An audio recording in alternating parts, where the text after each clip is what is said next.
Hello and welcome to another episode of the Balanced Business Dad, episode number 7. This is Dustin, and as always, my co-host, Mr. RJ Campbell, is with us. Hello, everybody, gentlemen. Guys, we are going to be talking about what we talk about, pillar number 4 today, and that is fatherhood. Yeah, I know, I just got scared too just talking about it, that I'm an actual father.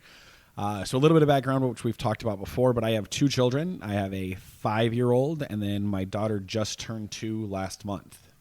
And I have 3 children, 2 boys that are 32, 29, and a daughter that just turned 26 this month. Yeah. So Dustin and I are looking at this from the opposite ends of this spectrum of raising kids. Yeah. So totally different perspectives. But does it get less scary? Not at all. Not at all. It gets different. Okay. It's frightening in a different way. Yeah. I have less opportunity to screw up 3 lives other than mine because they're pretty much determined who they are at this point. Right. But there's a lot of other things now that just changes. Right. That they're doing differently. And then you can see them screw up, and that's scary. And you really want to step in. Yeah. And grab them. Right. And hold them. And I mean hold them up. But you realize they're adults. They have to make their own mistakes just like we did. Yeah. That is really hard. Yeah. That's scary. And when do they become adults? Right? I don't know if mine are yet. Right. Well, I mean, in my mind, they are. Obviously, they're grown. But to me, they're still just kids. But man, I look back, when I was 23, especially 23, so I guess all years are older than that. But I don't know if I was an adult at 23. No. Maybe started growing up at 24, 25. But at 23, I thought I was then. Now I look back, I'm not really sure I was. Yeah, I don't know that I was either. Yeah. And boy, that can vary from one to the next. Absolutely. So all you guys out there have entirely different thoughts on this. Yeah. Yeah. There is a reel on Facebook that we can all get stuck down that rabbit hole, but it's a comedian starting, "Have you made people yet?" And that one gets me every time because it's like, wow. Yeah. As a father, there's so much that goes into that. But first of all, you make these people. That's crazy to even think about. It is. Right? That whole thing really has messed with me. Yeah. So not only do you make them, now you're responsible for them. Yes. You want them to be, a benefit to society versus a menace to society. Talking about the 90s movie. I don't know that one. Don't be a menace to society? Oh, man. See, this is where I'm old. I throw references to 70s movies. Fair. But, man, it's challenging out there, and I have 4 parents. We've talked before that my parents were divorced, and I have 4 amazing parents and I think they did an excellent job with me. It's probably my ego talking, yet I'm pretty proud of who I am. But, man, it's scary because you can say something to your child, and they can take it with them for the rest of their lives, and it wasn't meant that way. Yep. I'm going to tell a story real quick. RJ and I were actually at a mastermind meeting or a conference, whatever you want to call it, and there was a person in the audience. Small group, there's less than 20 of us. Person in the audience, everybody knew this person. We all kind of knew each other. He is a photographer and a videographer, right? So he's a pretty creative guy. Yes. Everybody in the room knew he was a creative guy. Like, his job is to be creative. And he said that he's not creative. He said out loud, "Well, I'm not creative. I don't think of myself as creative." And all of us were absolutely blown away by that statement, because his job is to be a creative person. And we all know that he is a creative person.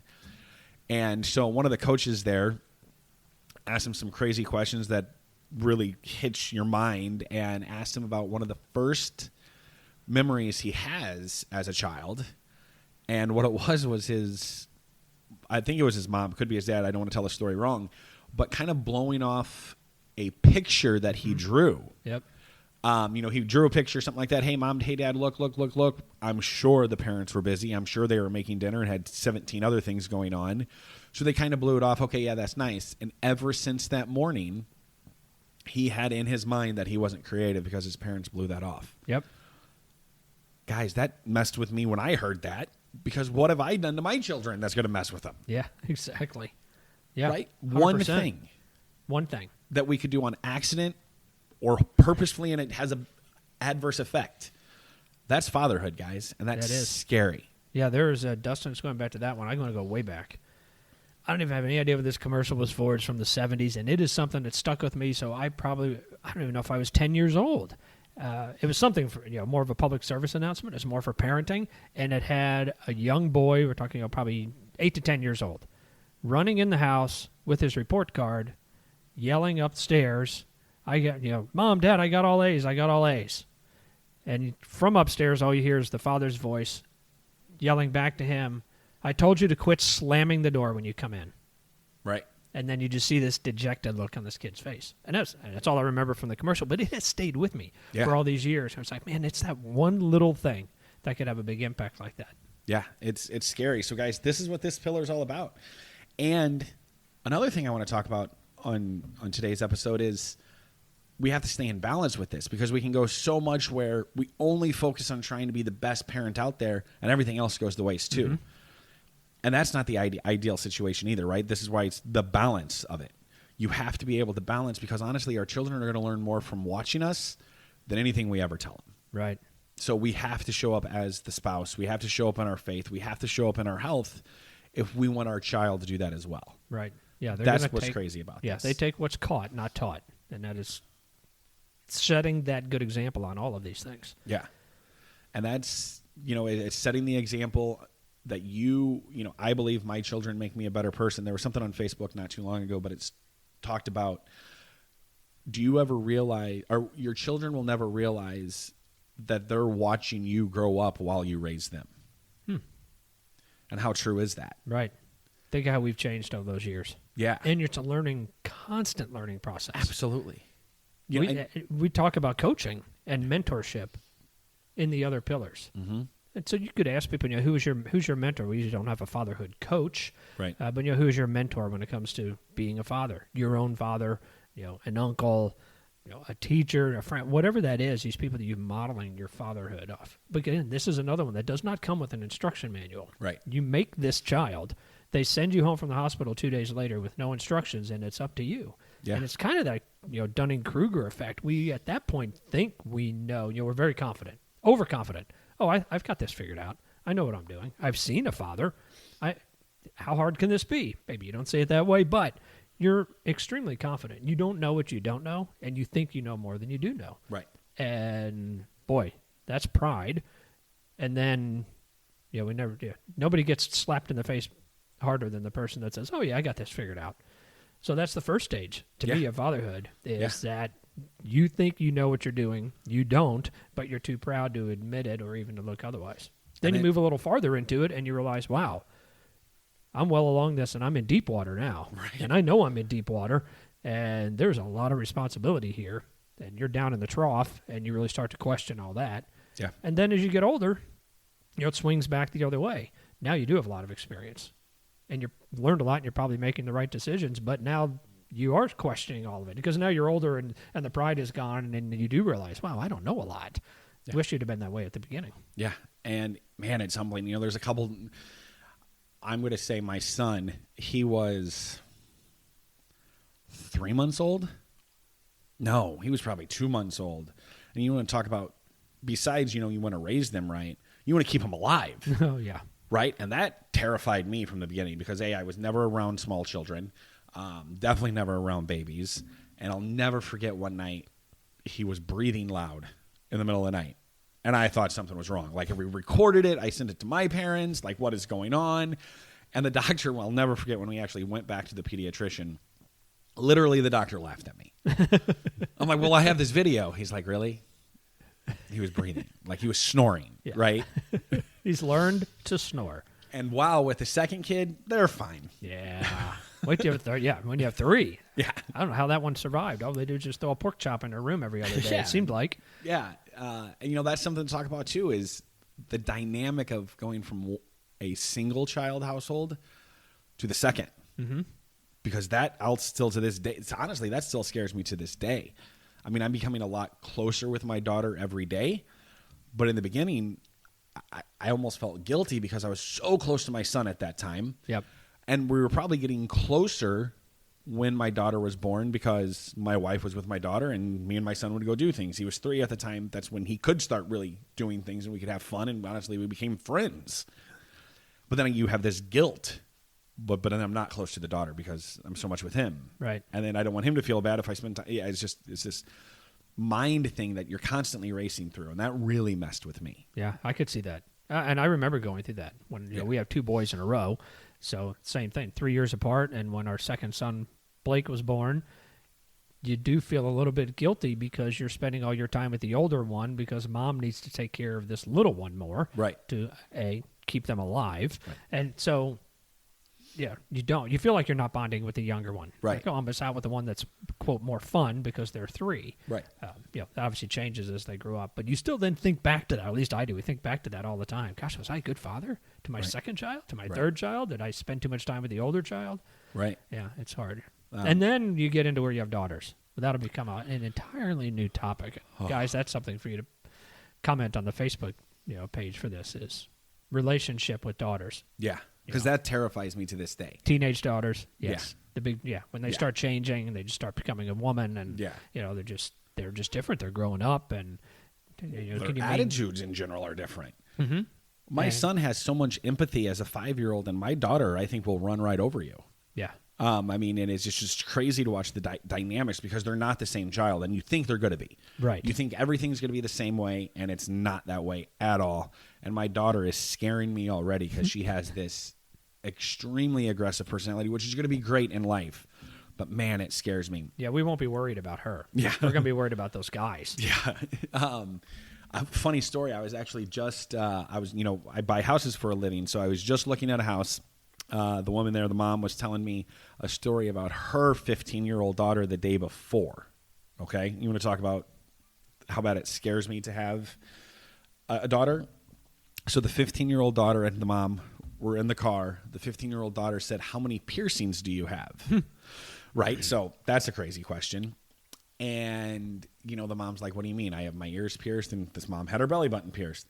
And she's like, "Oh, well, I pierced my nose yesterday." That terrifies me. That absolutely terrifies me. Her daughter had that, I think, at one time. She doesn't anymore. Right, but I bet you knew when she was getting it, or maybe you didn't. I don't know. No. But she did it herself. And I'm like, yeah, just the things you got to worry about. These people you make now are putting holes in their bodies, right? Yes, they're making their own decisions as a teenager. And wow, man, that scares me. And then there's, guys, because we're talking to dads out here, there's a double standard when it comes to sons and daughters. At least in my world there is, and I'm going to assume it's probably that way. It's in my world. Yeah. Without a doubt. And that double standard probably switches the other direction with moms. We just can't speak to that. I don't think moms think, at least my wife, because I've told my wife, I don't think they think like guys do. Because I'm going to be honest, guys, my son comes home, I'm just going to say it, from a good date, 18, 19 years old. And I think you guys can read through the lines here, but I think you're going to know.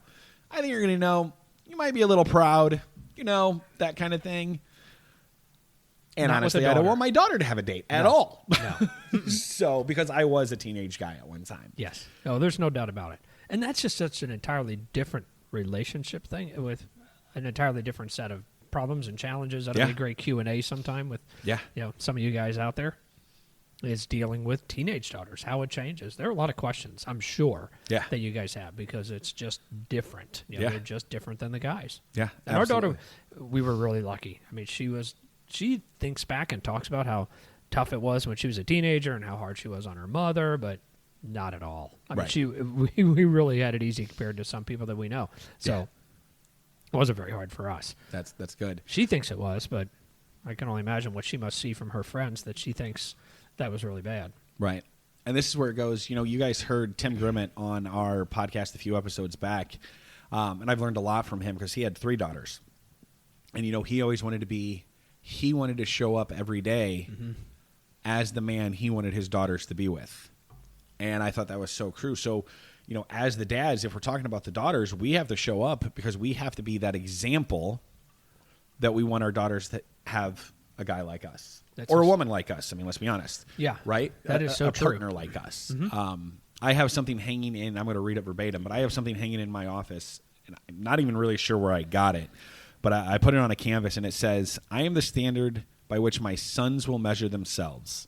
I am the standard by which my daughters will measure her future husband and the father of their children." Guys, fatherhood's scary. No pressure there. Right.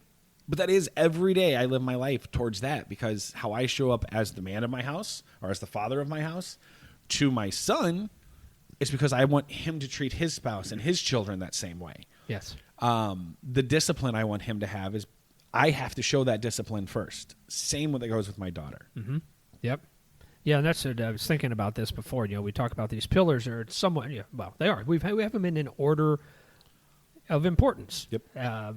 Some because of longer effect in your life than others, but I think about this one, and I know it's pillar number 4, and there's reasons for that, but this to me is the one that scares me the most because it has the biggest opportunity to screw up somebody else's life.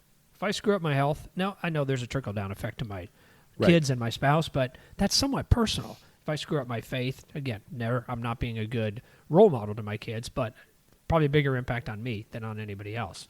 But boy, this one, it's just somebody else. We got three people that are heavily being influenced in my household by how I was as a father. Right, and you made them. And we made them. And there's nothing greater than now, because our kids are older, when they make the comment back of what great parents we were. Right. They'll bring up instances and things we don't even remember.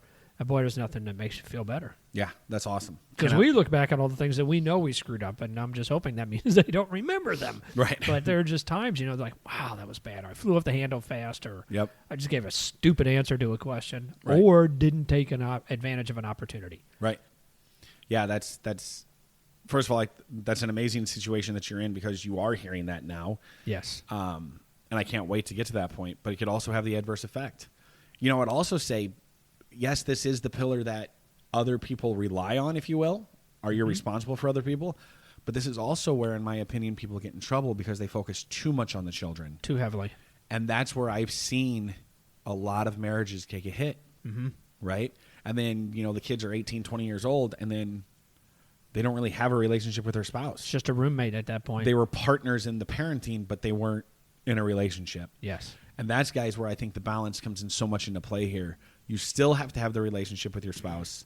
You still have to have the relationship and do things for yourself. Because, again, that's how the children are going to learn to live their life that way. Yeah, we go back to, I think we talked about on the last episode. It is temporary. I mean, you're always going to be a father, but you have less impact. I mean, our 3 they're grown. Our 2 boys are married. One of them has their own child. He's worrying about being a father on his end. So it is temporary in that way. Yes, they're still our kids, and we still influence their lives, but they're not here. Now it's my wife and I. Yeah. So you better hope you still have a relationship after all these years, that you're not just roommates. Yeah. Because it's got a lot of time to hang out and have fun. Absolutely. So this is something I can't touch base on, but I think it goes to fatherhood. RJ, how does it feel from going to dad or father to grandpa? Because I've got to see my parents do it, and I'm watching you do it. Yeah. But that's got to be an incredible thing, too. So we have one granddaughter. She's a year and a half. She'll be 2 in December. So just hit a year and a half.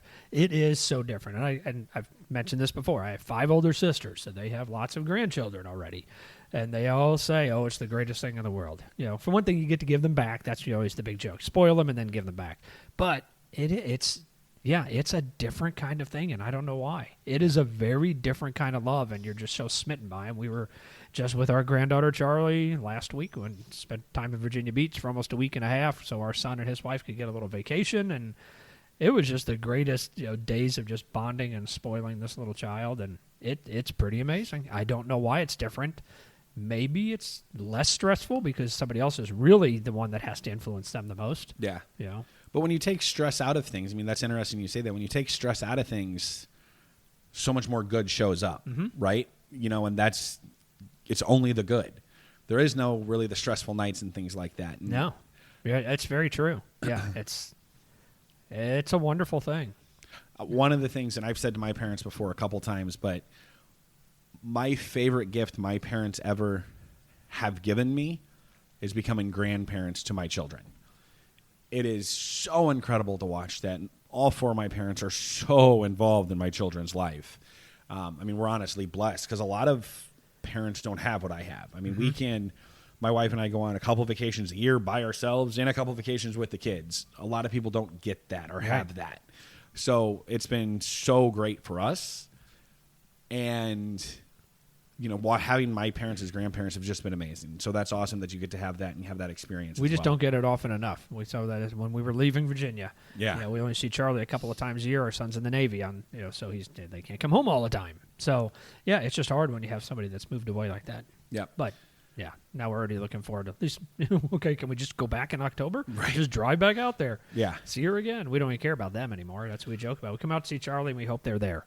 Our son and his wife. I don't talk if to you my guys are parents at hanging all. around, that's fine, but Yeah. we're just really here to see Charlie. 100%. That's By the how my way, parents Charlie are. is a girl.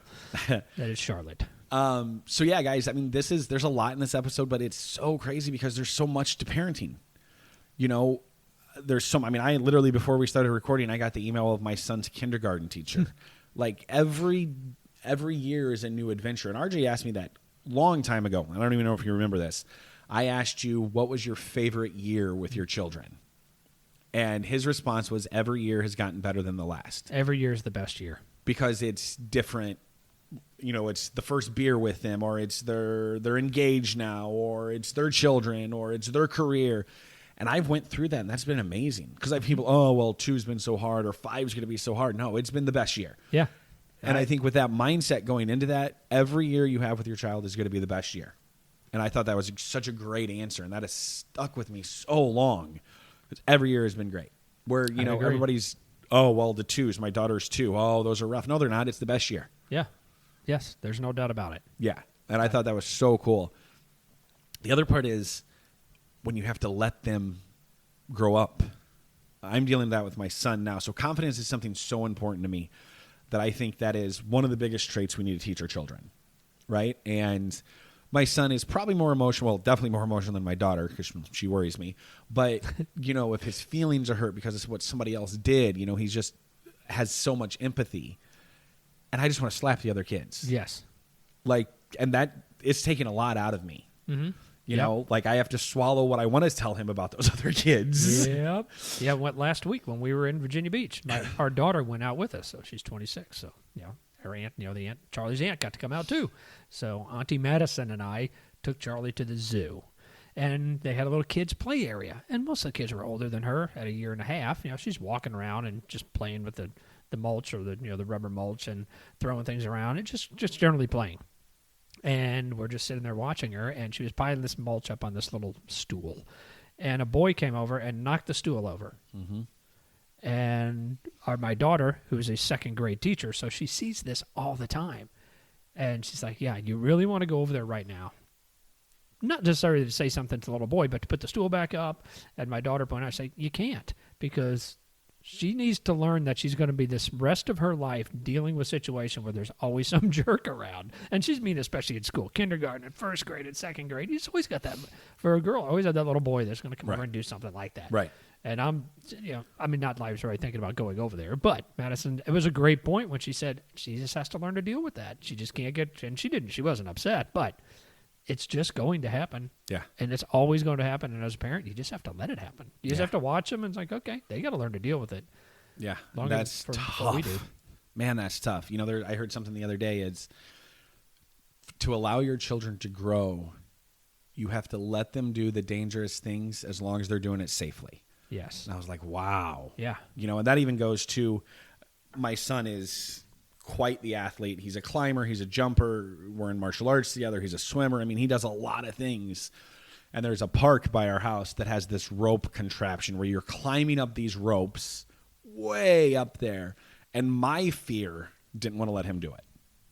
Not his fear. Right, not his fear. There was no fear. Right. And I had to bite my tongue, and then he does it. And now he does it almost one-handed. I mean, it's so amazing to watch.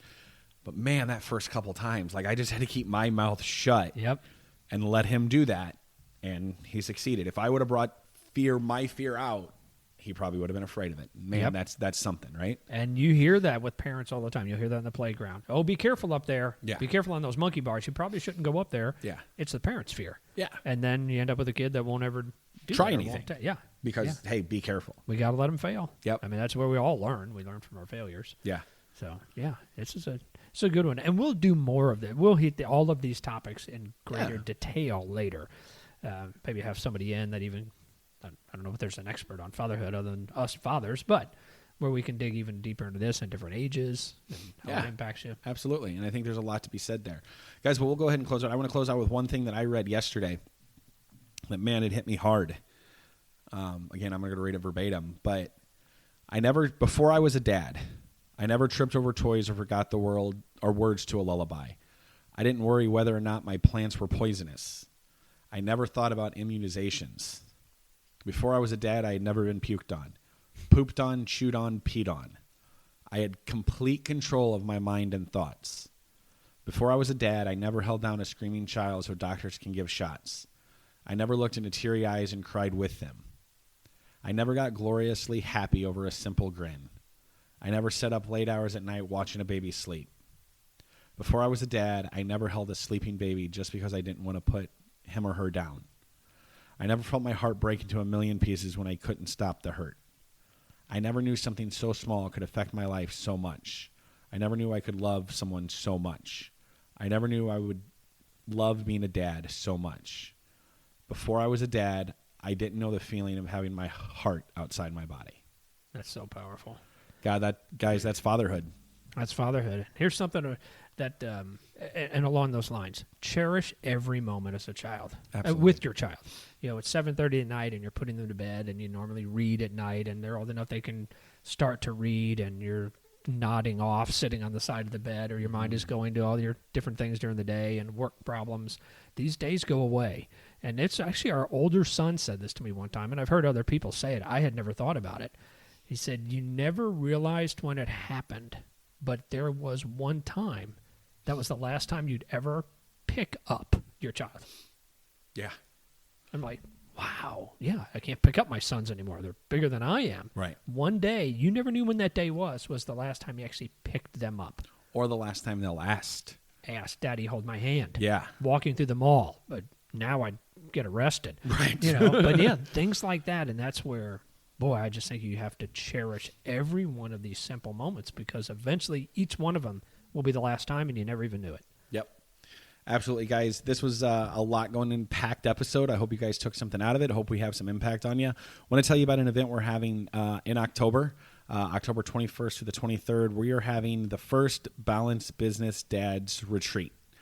It will be in Lesterville, Missouri. So if any of you guys know where that is, it's kind of south central Missouri, I would say, about 2 hours away from St. Louis, Missouri, at a campground that I actually own. Campground will be closed that week. We're supposed to have about 30 to 35 people there, and it will be a 2 days packed of just this and fathers bonding on how we can do better in life, how we can become better fathers. If you guys want any information, that reach us at the Facebook page, and or feel free to DM us there, that kind of thing. So, yeah. RJ, how can they find us? Look in the show notes. Yep. But the easiest one, facebook.com/thebbdad. So that's one if you want to communicate with us back and forth. That's the easiest. You can email us at info@thebalancedbusinessdad.com. But the Facebook page is an easy one. And again, I always put the links in the show notes, so you can find us there. Yep. And this has been fun. This is a great topic. Scary topic, but this is one you could talk about all day. Yep, absolutely. Guys, have a great one. We'll talk soon and stay balanced. See you guys.